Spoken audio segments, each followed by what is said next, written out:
1వ తారీఖు.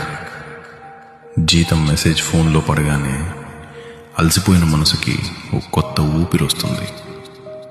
ఈ నెలైనా ఇంట్లో వాళ్ళకి ఏదీ తగ్గనివ్వకూడదని మనసులో మాటించుకుంటాడు.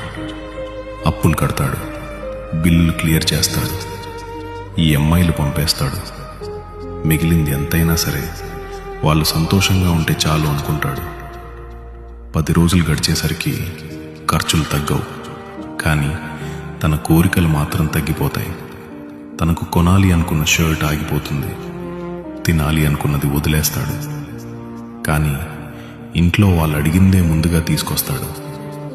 20వ తారీఖు వచ్చేసరికి అనుకోని ఖర్చులు ఒక్కొక్కటిగా తలుపు తడతాయి. గ్యాస్ అయిపోయింది, పిల్లాడి ఫీజు ఉంది, మందులు కావాలి.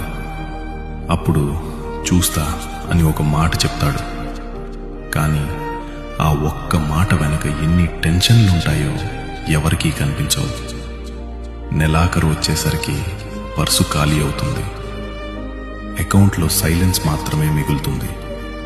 కానీ ఇంట్లో వాళ్ళు నవ్వుతూ ఉంటే తను మాత్రం మౌనంగా నవ్వుకుంటాడు.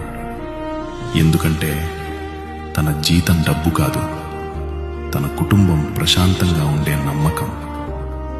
మళ్ళీ 1వ తారీఖు వస్తుంది, మళ్ళీ అదే పోరాటం మొదలవుతుంది.